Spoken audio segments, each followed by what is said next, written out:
the prehistoric times here, I guess. But just a heads up, I can't watch chat during lecture. So if I'm not answering your chat questions, that's why I can't. I can't because I'm too irresponsible to remember my phone, apparently. I'm also too irresponsible to update slides, so our first few slides are going to be a little out of date, but I'll explain those when we get there. Before that, I want to talk about quizzes. I got to remember the questions that were asked in the last lecture, so I can say the same stuff here. The quizzes, there were a few quiz grades. So quiz grades should be out. They should all be released for all the labs. Some of the grades, I had some students come to my office hours and ask for clarification on their feedback because the feedback was a bit vague, and I'm happy to do that. I'm always happy to do that. And as going through their submission, I was looking at their submissions, and each one I said, I think this is a pass. So I changed their grades in office hours. There were enough cases like this that I'm talking to the TAs and working with them. I want to go through and regrade anyone who didn't get credit because it looks like the TAs and I were unfortunately on different pages on this one. I'm meeting with them today. We're going to work it through and regrade quizzes. If you feel you are affected by this, if you're looking at your quiz submission and you're like, man, I got all the things Jesse said in class. Like he said that this should be a pass, but I didn't pass it. There is a regrade request form on Piazza. If you feel like you're affected by this, make sure you fill that out. I do intend to go through and redo all these anyway. But if you fill out the regrade request form, that puts it on a higher priority, or not a higher priority, but it makes sure that we don't miss your submission, that we do take a double look at yours. So take advantage of that. But really, we just got to regrade. Anyone who didn't get credit got to regrade. One of them lost credit for, someone lost credit for missing their code blocks. Q2, good job. Q3, good, or Q2, what am I doing? I can't even do numbers anymore. Q1, good job. Q2, good job. Q3, missing code blocks. And there were 2 dash boxes for their if statement that weren't there. Everything else was perfect. 0. Like, that shouldn't happen. If that happened to you, I do apologize. We're going to get this fixed. We're going to get it sorted out and get some of them zeros changed into ones. But if you do feel you are affected, I'm just repeating myself now, but make sure you fill out that form so we can make sure that we take a look at it. But we'll get that sorted out. Within the next, I would say, 24 hours, we should have updated grades for everybody. Because, yeah, there were some things.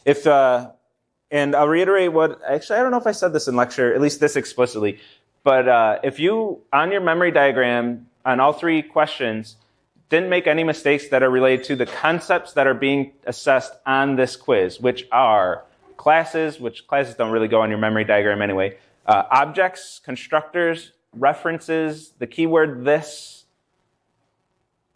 Those are really it. That's really it. Instance variables, I guess, that's part of objects, though. If you got all of that stuff right, but you made mistakes on everything else, I still want that to be a pass. So if all of your return arrows were wrong or missing, if you didn't cross out any stack frames, if you didn't have any code blocks, if all of your variables had the wrong values just because of math errors, if they have the wrong values because of a misunderstanding of objects or references, of course that's a fail. But if they had the wrong values because you said 2 plus 2 is 5 and you were just in a rush and panicked and wrote down the wrong number, fine. If your main stack frame variables were not represented the way we were expecting, that's fine. That's just getting used to using the app, and I haven't even used the app in lecture, so what are you even supposed to do? It's ambiguous right now. For the record, what I will do, which I'll start enforcing next semester, I won't enforce it this semester, but when I start from day 1 with the tracing tool, is creating a stack frame for the main method explicitly on the memory diagram. We can't do that when you're doing pen and paper because you have a variable on the main stack frame, you create a stack frame, and then you delete that stack frame, and then you want to create another variable in the main method stack frame. That just physically has to go below that crossed out stack frame. So you can't have a box for the main method the way we do pen and paper memory diagrams. But on the app, the box can just resize. So that's a non-issue when we have an app. So when we start using the app, right from day 1, and we're all used to it next semester, there will be an explicit create stack frame, call the stack frame main, and then put all our main method variables in that stack frame. But for now, if you have them as global variables, that's honestly what I would expect, is to create them as global variables. But I had a student create a new stack frame for each variable in the main stack frame, which I'm fine with that, because it's not really clear what you're supposed to do. So whatever creative solution you have to make it look like the memory diagrams we do in lecture, I'm fine with that. Yeah? As time goes on, is it still okay to make like tiny mistakes on this? Yes.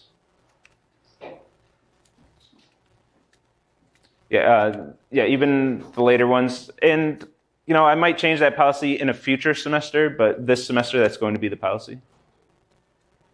Because each quiz is assessed, like the next quiz, I forgot the order of the quizzes. I think the next quiz is linked lists and trees, and then the last one is inheritance and polymorphism. Yeah, that has to be the order, right? Like I'm testing, do you understand linked lists and trees? If you miss a code block on that quiz, I don't want to fail you about linked lists and trees, because if you show me you understand linked lists and trees and you forgot one dashed box for your conditional, that's not what I'm assessing at that point in time. And possibly I'll add a fourth quiz in the future, quiz 0 or whatever, that would be the basics, and that's where I would assess, do you know to put a code block there? But this semester, it's just not in the syllabus, it's not in the learning objectives that are explicitly stated. Therefore, I don't feel right failing anyone for those things. Yep. You're only regrading the ones that didn't get the learning objective, right? Yeah. Already got it? Yes. Okay. What? No, Yeah, no, I see what you're saying. I'm like, why would you? I forgot to say this part of it. When we do a regrade, I'll never take away a grade that you got. If you got a grade that you shouldn't have gotten, that's a mistake on my end and the TA's end. You get to keep that grade. But the zeros, I might flip to ones. I'm like, why would you want me to regrade a 1? You've already got credit. Yeah, because you're worried about losing credit. Yeah, I won't take away credit. Yeah. You can see your submission. So there, at first there wasn't. I didn't realize there was a button I had to press on the app. But if you go to your confirmation emails, you can click the link and see your submission. You can't see the code for the quiz, but you can see your submission that you created. Can we get access to the code? I don't intend to release the code. So by default, no. But that's something I'm in constant discussion with my TAs of whether or not we should release them. I've been on the fence. I might, but by default, if you don't hear anything from me, we're not going to release it. Yeah. No. Regardless, I won't release solutions.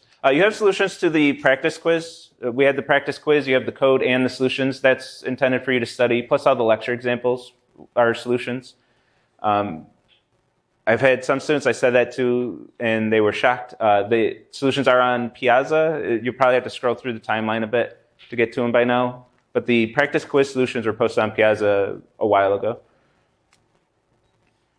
And that's your study material. I won't release solutions to the actual quiz.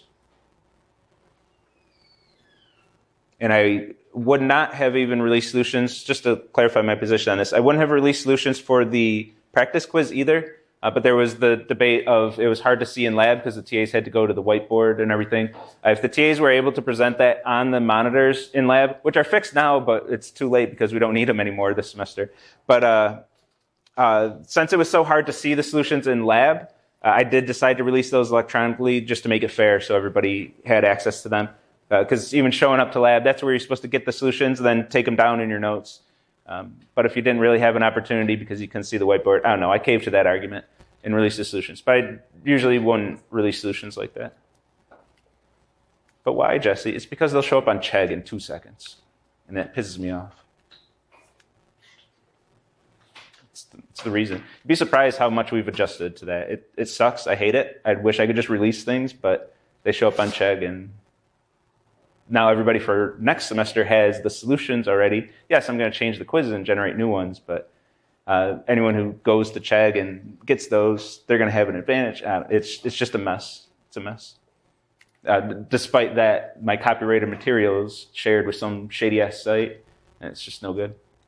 What's up? I also wanted to ask if it would be possible to have a feature, like when we're doing the memory diagram, row because like in my quiz there was a point where I realized I forgot to add a memory stack and I was supposed to like add Yes. it way before. That feature has been requested. I'm not sure when it will be developed, but that's in process. So the question of it'd be nice to be able to move stack frames around. Yes, we all want that. I want that too. Hopefully it's underway. Hopefully we'll get that soonish. But if not, yeah, we have, I guess, not much for workarounds. You have to remove all your stack frames and then recreate them all. It's kind of annoying. I feel you on that one. Not much I can do at the moment. Yeah. Send me an email. Yeah. I think it is open source, right? But actually, I don't know. I'll hold off on it. Yeah, email me. We can talk about it. But since you're in a class that uses the tool, I don't know. I might have concerns about that. But after you're done with 116, Zaid is the primary developer. He's a 115 TA right now. He's the primary developer, well, the sole developer right now. And he's looking for help. So anybody who wants to help can develop features for it. But yeah, if you're in a class that takes it, yeah, I think there's too big of a conflict of interest for that one.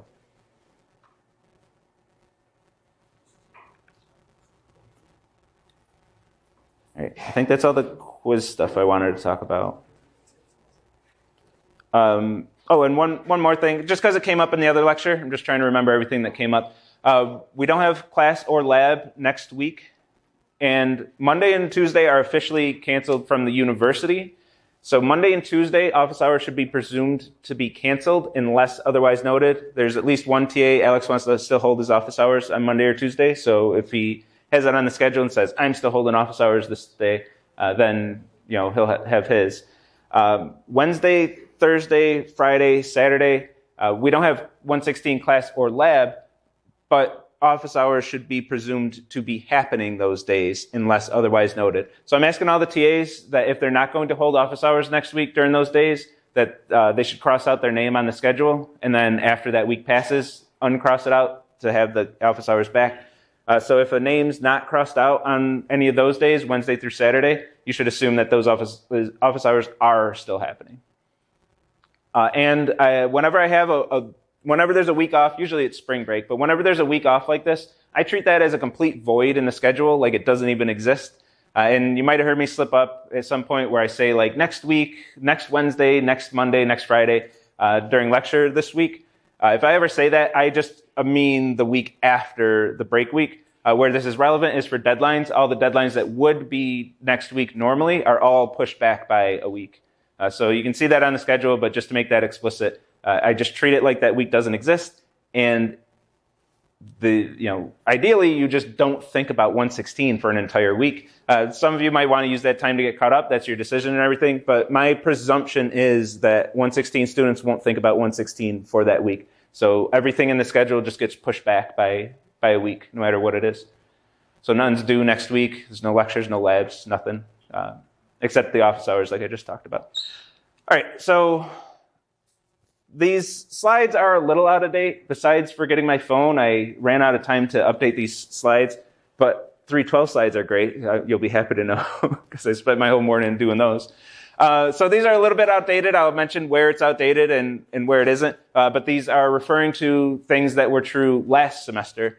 But a lot of it still applies. Do not test undefined behavior. I've been patching the undefined behavior in the homework docs this semester. Hopefully I get it all, but if I ever do forget to define something in a homework doc, last semester I didn't define what Bayesian average rating with a negative value of extra rating should return.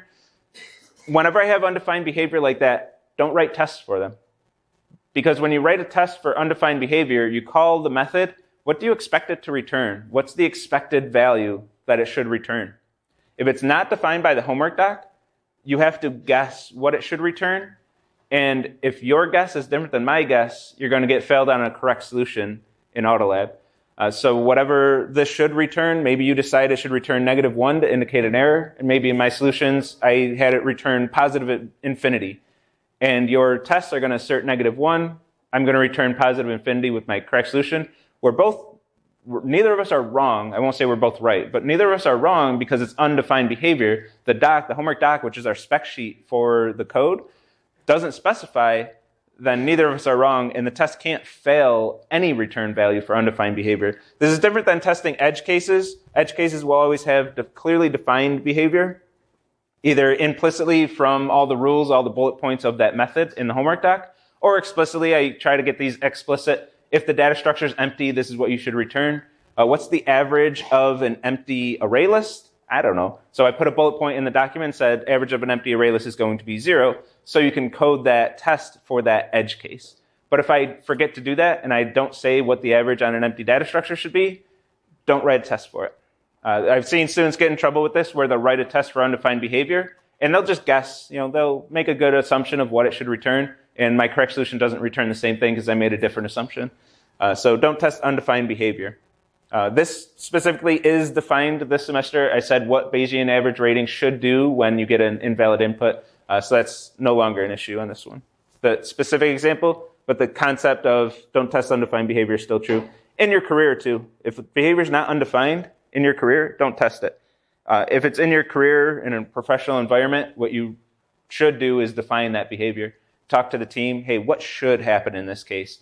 Define the behavior and then test it. But if I forget to in the homework doc, I'm not going to add extra stuff after the homework's released because it's not fair to people who have already started the homework. So if I forget something and I release the homework, that's undefined, don't test it. Which makes your testing a little easier. But some students want to be thorough with the testing, as you all should. So I had to give that note there. This one's a little outdated too. Test class is one I used to give to the class. This semester I had you write it for a variety of reasons, some of which will come up on the next slide. So this has already come up. You've already tested classes by now. But to test a class, you'll create an instance of that class. Fuck off.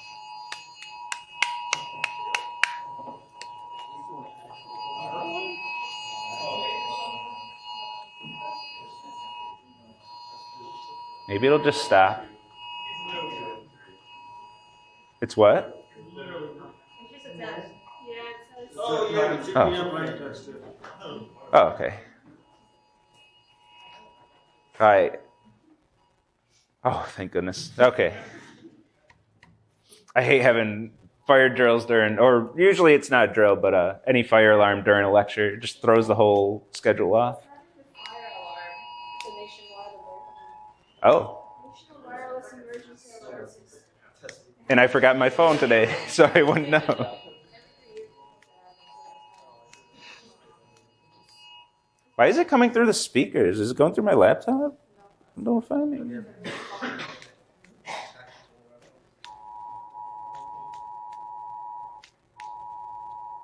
Okay, it works. You can stop. I told you making them shady deals with the Russians would have problems, Jesse.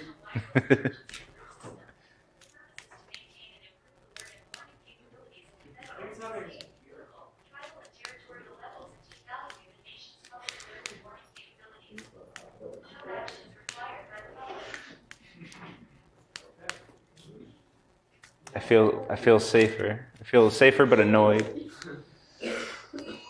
Oh my God.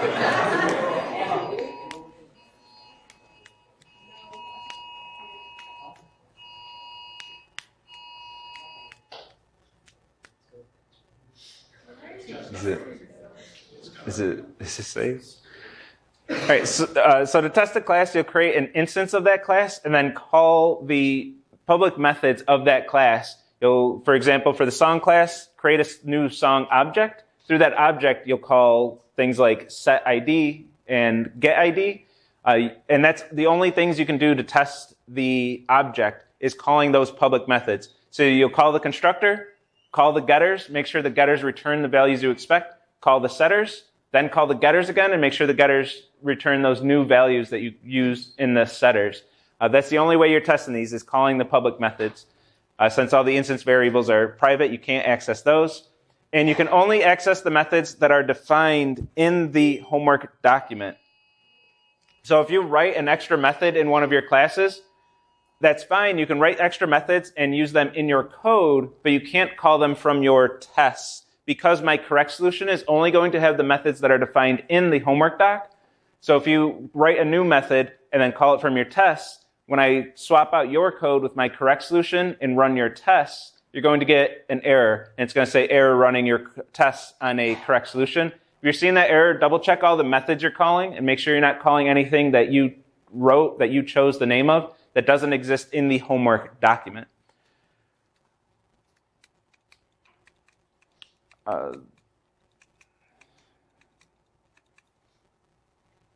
The linked list. I'm like, I know there's something else on this slide it's something important that I told the other section.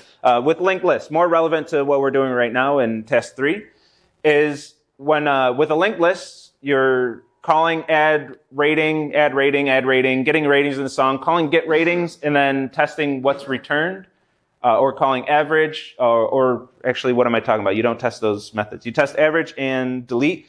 So you call delete, and then you call get ratings, and then make sure that get ratings returns the list that you expect. And say you're expecting a list of size 3 with the values 1, 2, 3. They would actually be ratings, but just to make my example have less words, we'll assume it's 1, 2, 3. And what a lot of you will do, and there's nothing wrong with this, it's kind of what I would expect.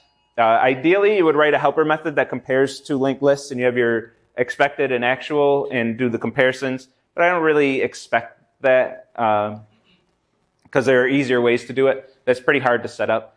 What I see a lot and pretty much expect is assert equals the linked list after calling get ratings and getting the linked list. Linked list dot get value equals 1, and then assert that linked list dot get next dot get value equals 2. Assert that linked list dot get next dot get value equals 3.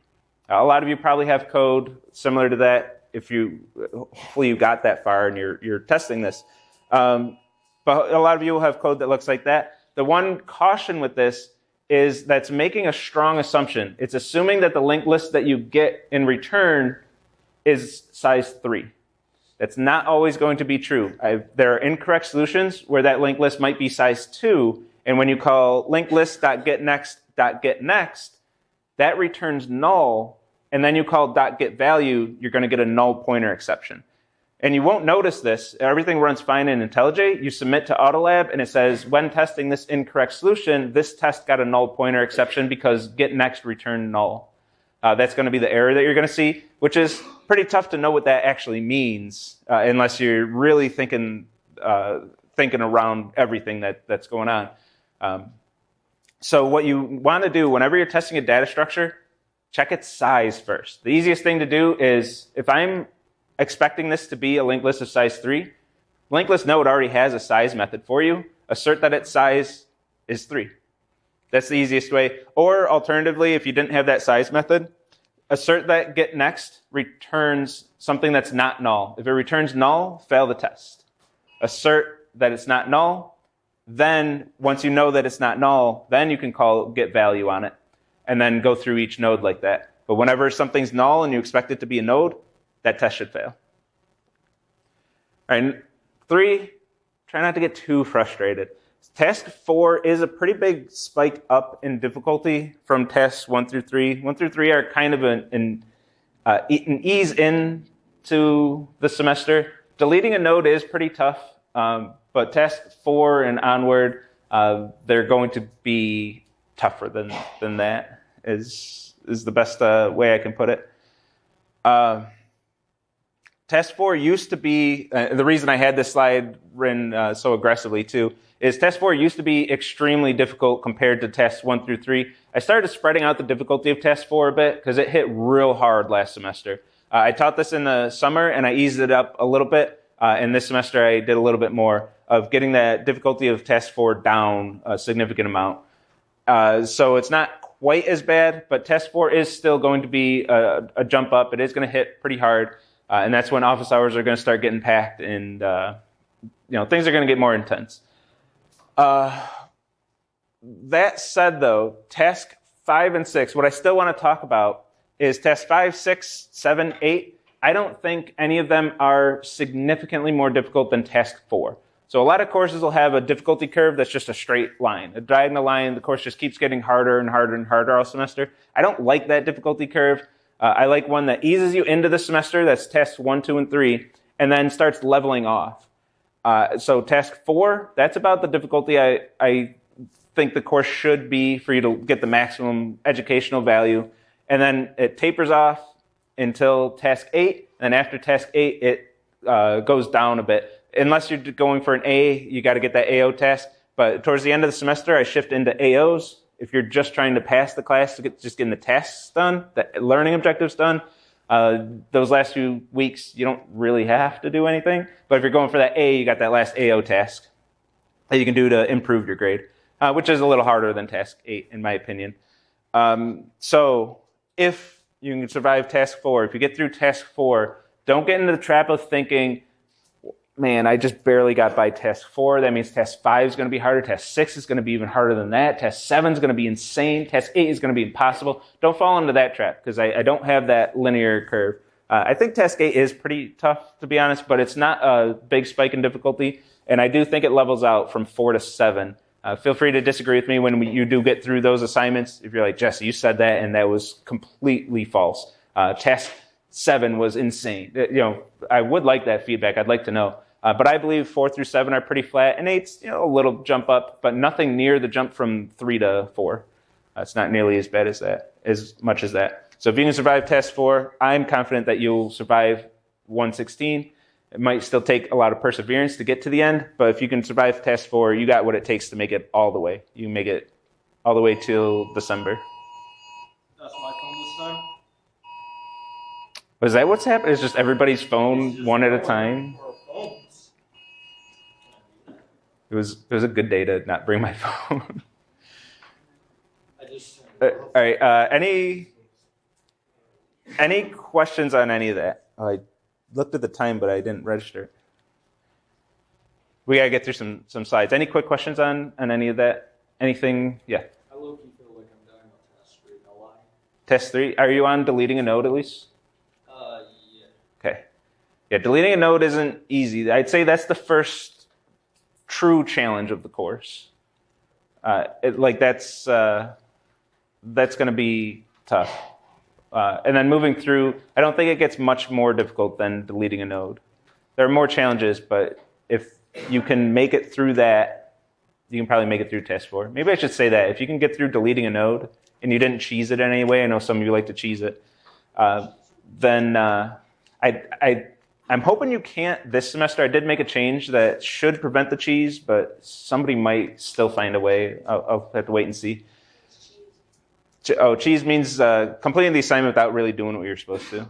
Just finding a way a workaround that just does it for you. It's hard to write assignments that prevent that, but I think I'm closer this time. But I know some students are still trying. All right, let's get through some slides, because we kind of lost some time there. So inheritance, a quick review of inheritance. We have the health potion class that extends game item. That means it gets all the state and behavior of the game item class. So when game item has a method, health potion is also going to get that method. This use method, if I have a health potion object and I call use on it with no parameters, I'm going to get this use method because it inherited that from game item. But what if we don't want to do that? When we inherit from a class, that's a wholesale thing. I extend game item, I get everything, whether I want it or not. I have no choice. So what if I get something that I didn't actually want? Well, we're going to override it. So if I don't want that use method in my weapon class, I'm going to extend game item. I get the use method, but I can override it and say, I don't want the use method I got. Replace it with this method. Now when I have, bless you, now when I have a weapon object and I call use, I get this method, and this method never gets seen, never gets touched. I use an override annotation to do this. This is giving the compiler a heads up. It's saying, hey, look, I'm about to override a method here. I got a method via inheritance, and I don't want that method anymore. Replace it with this method. This annotation is technically optional. I like to use it personally, but it is optional. This code without the override and everything else being the same, this has the same exact functionality as the code on the previous slide. You don't have to have your override annotations, but I will try to sell you on it. I should probably remove a few of these slides. The reason I talk about the annotation so much is Paul, whom I co-teach with in the spring, does not use the override annotation for some reason. I don't know why. But he doesn't use it, so I had to make my case of why I use it. Otherwise, I wouldn't have so much discussion about this. But if you don't have the override annotation and the method has the same name, same number of parameters, same parameter types, and the same return type, then it will override the method that you inherited without the override annotation. The difference here, and the reason, there are two reasons I like the override annotation. One, it makes my intentions clear. Anybody reading my code knows, if I have my annotation here, they know that I'm overriding a method. It makes it very clear to anybody reading my code what's happening. The same reason I like to use this dot, even though it's optional in most cases, it makes my code much more clear about its intentions. The other reason is it gives the compiler a heads up. So if I say, hey, I'm overriding a method, add override, yo, compiler, I'm overriding this method. And I make a mistake. I have a capital S here instead of a lowercase s. You know what the compiler's going to do? Hey, man, you told me you were overriding a method, and you didn't. Like, there's no method matching that signature in the superclass. What are you doing here? And it'll give you an error, flag you down, and say, you might want to fix this. If I don't use my override annotation, there's no errors. I get this method, but I didn't override this method. This method still exists. And now when I call use from a weapon object, I get printed to the screen item used. I get the default behavior for an item, and I'm not dealing damage to anything. Now, if I don't catch that, because the compiler's not helping me at this point, because I said I am not using my annotation, I might release this code to my users. Now, when my user goes to play my game, starts to use their weapon, and it doesn't deal damage, that's when I'm going to find out about in the worst case. That's potentially where I'm going to find out that I had a capital S. If I have my override annotation, compiler flags me down the second I make that typo, compiler's like, yo, you made a typo. So those are the two reasons why I like my override annotations. If you don't like annotations, if you don't like the annotation, you don't have to use it. I'm not going to force you. I'm not going to push that on anyone, but that's my sales pitch for the override annotation. You can make your own decision on whether or not you want to use it. Especially I have to say that when Paul's students are watching my lectures and vice versa, and saying, hey, how come one of you use override and one of you doesn't? It's up to you. You decide which way you want to do it. All right, so let's see another memory diagram with inheritance, which means, guess what? The superclass constructor is called. And what we really want to focus on this time, the new thing, is when I call use, which method gets called. I say new, it's not entirely new. We're going to follow the same exact rules we followed on Monday, except now there are actually two use methods, and we have to figure out which one is going to be called. We can't just get it right by default. Last time there were two method calls, and there was only one definition for each method. It was pretty easy to get it right, even if you're just guessing, because you couldn't be wrong. Now we could be wrong. We could choose the wrong method. So let's break it down. When we call the weapon constructor calls the superclass constructor. Superclass constructor is always called when you create an object of the child class type. You have two constructor stack frames, one object being created. This, in both of them, is a reference to the one object that's being created. The superclass constructor is setting its instance variables in this case, and then the child class constructor sets its instance variables. And the same thing for health potion, creating a new health potion is going to call the superclass constructor. We get two constructor calls to create one object. Don't forget your superclass constructor calls. If anybody forgets that, I'm going to be mad. That seriously will be talking about quiz grading. When we do the inheritance quiz, that is a fundamental part of what I'm assessing. Do you understand inheritance? Missing the superclass constructor call, fundamentally related to the content that I'm assessing at that moment. So missing a superclass constructor call, that's an instant fail on your quiz. Don't forget your superclass constructor calls. If you forget like that return arrow, well, that's not what I'm teaching during inheritance week, so I don't care. if you miss a superclass constructor call, especially after I say it 20 times this week, and you won't have that quiz until after polymorphism week, where I'm going to say it probably another 20 times. Don't forget your superclass constructor calls. Those superclass constructors are called. And if you get to your job out there in the working world and you don't understand that the superclass constructor is called, oh, I'll be mad. So weapon.use. This is what we're here for today. This is the new thing. Which method gets called? I say new, but this is the same thing. Weapon.use. We're calling this from an object of type weapon. So we'll look in the weapon class. We find a use method that takes no parameters, and that's the method we use. Search stops right there. We put that stack frame on the stack. It was called through OX350, so this is OX350 in that stack frame, and we get that call. Notice that nowhere in that procedure, it's the same procedure we've been doing, nowhere in that procedure did we even care that this is an overridden method. And even if this override annotation wasn't here, it would be the same exact procedure still. Wouldn't matter at all. The override annotation gives the compiler a heads up that you're overriding something, but the compiler is not involved anymore at runtime. When your program runs, the annotation doesn't do anything at all. We're just following the rules. If we find the method in the subclass, we use it.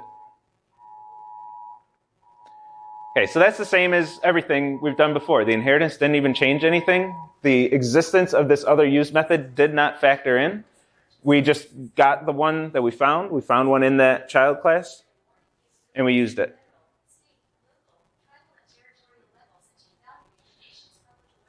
Potion.use, potion.use, we're calling it from this object. It's of type health potion. This is going to be OX480, a reference to the calling object. Health potion, we look in health potion, and we do not find a use method, so we continue our search to the superclass. We look at what class it extends, which is game item. We find use in game item, and this is the method that's called from health potion. Bless you. So we're following the same procedures, but we do actually have to pay attention to them because we have two use methods. We had to make sure we got our rules right.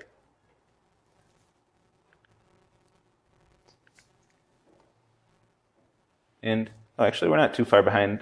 Do we have questions on this one?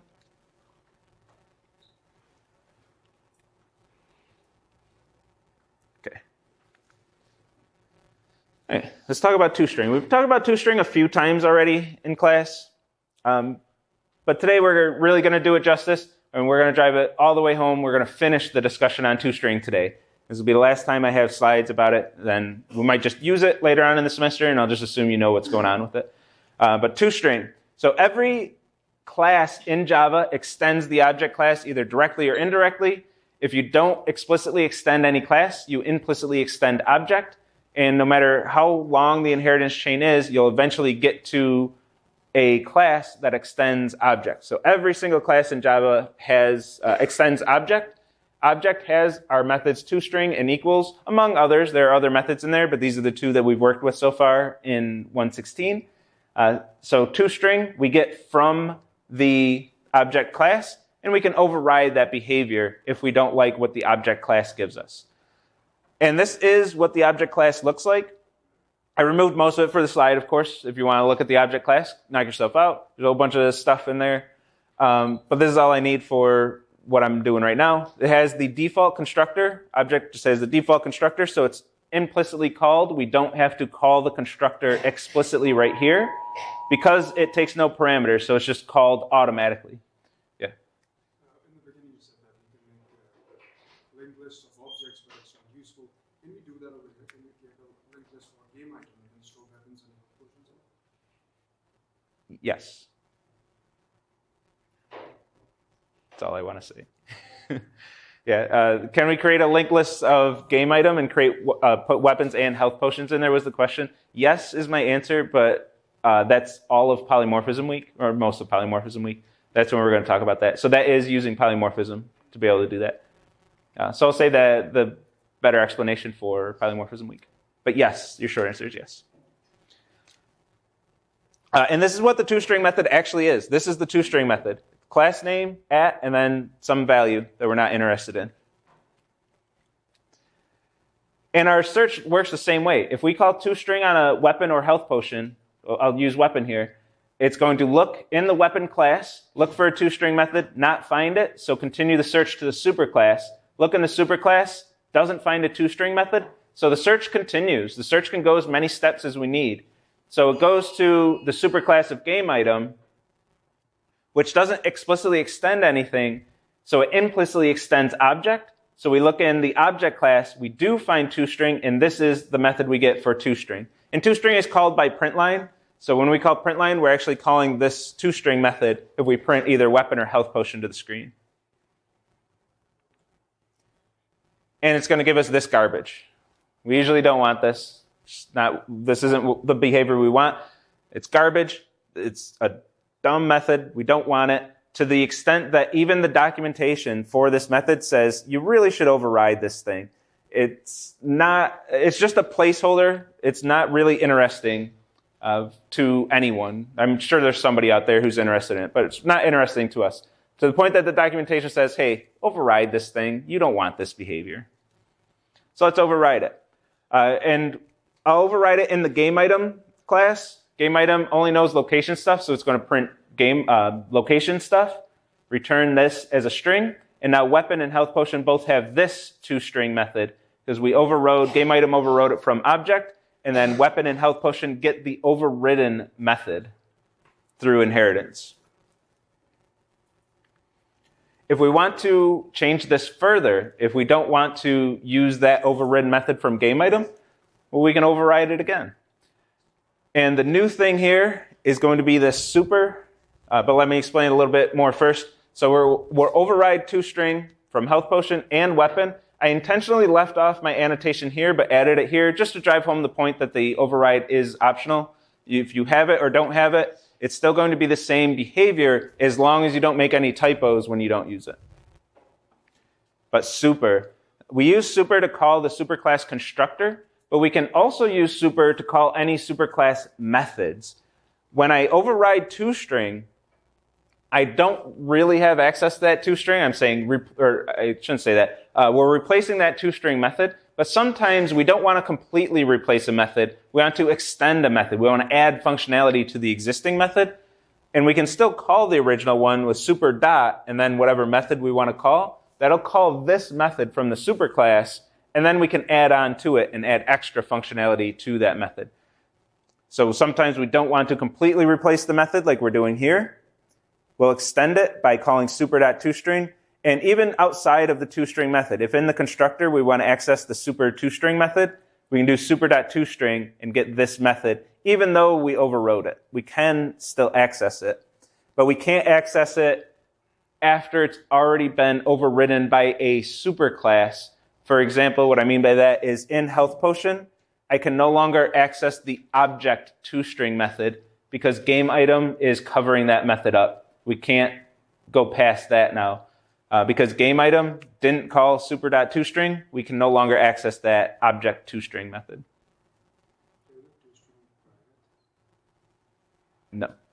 No, because we're overriding it, we can't make toString private because we're overriding. I guess that should go on my list. The access modifier has to match as well.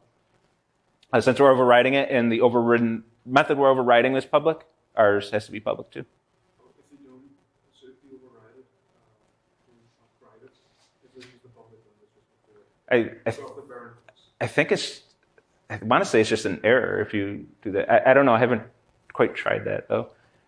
I want to say it's an error. If I put private right here, it's either an error or it just doesn't override. I don't know. I'd have to try it. All right. In 3 minutes, we got this. So here's our memory diagram. Same thing as before, but we're going to print to the screen instead of calling the use method. Printline will call toString. So implicitly here, weapon.toString and potion.toString are going to be called. I won't do this on a quiz.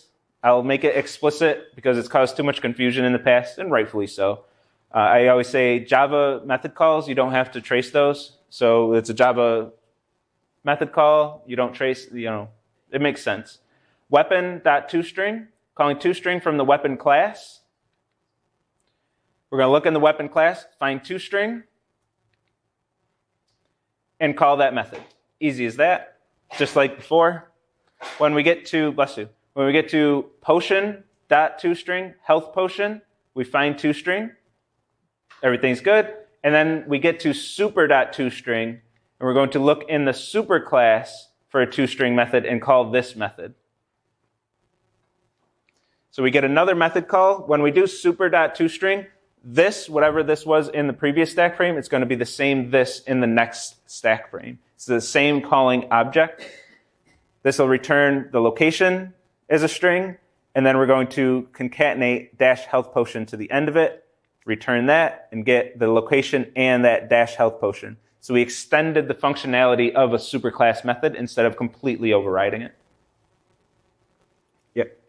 So if we have a method that returns an object that doesn't have its own specified toString method, like how would you represent that on the end method? Like where's that method? I wouldn't put that on a quiz, is the short answer. Like if there was no toString method and you print line, I wouldn't put that on a quiz, but if I just wouldn't put that on a quiz.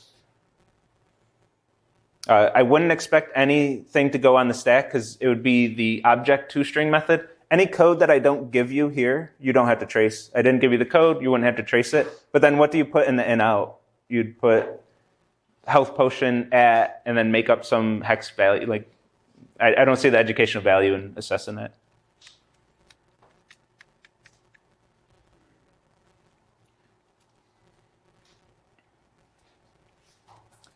And when we do super.toString, our same rules apply. If game item did not override toString, the search will continue and we'll actually get the object toString method if game item did not override toString.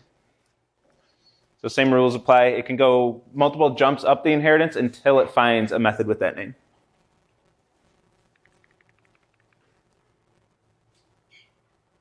All right. Play us out, Michael Jackson.